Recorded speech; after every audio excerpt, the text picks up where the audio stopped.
جيت أبارك بالتخرج جيت أهني منهجوس بالجزايل ما توني جيت أبارك بالتخرج جيت أهني أشمخ بالمجد والعز يا تاج الفخر وافرح بإنجازك اليوم غني واسعدي حق لك لو تفخري بالنجاح المعتبر تعتني يوم التخرج إلى سطح الجديد حلمك تحقق يا سارة بعد جهد وصبر والشهادة في يمينك تفاخر يا بعدي جيت أبارك بالتخرج جيت أهني قولوا اسمك اعتلى قولوا اسمك اعتلى سارة يا نبع الحلا سارة يا كل الغرى حسن العلا والفخر والمجد يا سارة عقب السهر والتعب نلت طموحاتك قف الشعر فيك يقدح واشتعل ناره بك يفتخر يوم عدت معاناتك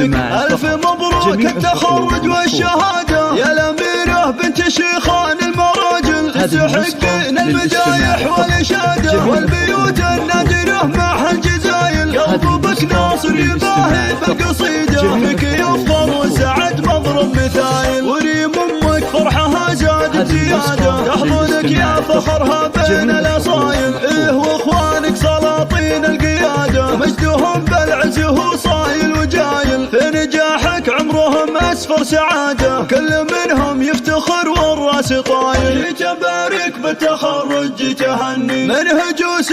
بالجزايل ما توني جيت أبارك بالتخرج جيت أهني أشمخ بالمجد والعز يا تاج الفخر وافرح بإنجازك اليوم غني واسعدي حق لك لو تفخري بالنجاح المعتبر تعتني يوم التخرج إلى سطح الجديد حلمك تحقق يا سارة بعد جهد وصبر والشهادة في يمينك تفاخر يا بعدي جيت أبارك بالتخرج جيت أهني قولوا اسمك اعتلى قولوا اسمك اعتلى سارة يا نبع الحلا سارة يا كل الغرى حسن العلا والفخر والمجد يا سارة عقب السهر والتعب نلت طموحاتك قف الشعر فيك يقدح واشتعل ناره بك يفتخر يوم عدت معاناتك ألف مبروك التخرج والشهادة يا الأميرة بنت شيخان المراجل تستحقين المدايح والإشادة والبيوت النادرة مع الجزايل قلبك ناصر يباهي بالقصيدة فيك يفخر وسعد مضرب مثايل وريم أمك فرحها زادت زيادة تحضنك يا فخرها بين الأصايل إيه وإخوانك سلاطين القيادة مجدهم بالعز هو صايل وجايل في نجاحك عمرهم أسفر سعادة كل منهم يفتخر والراس طايل جيت أبارك بالتخرج جيت أهني قولوا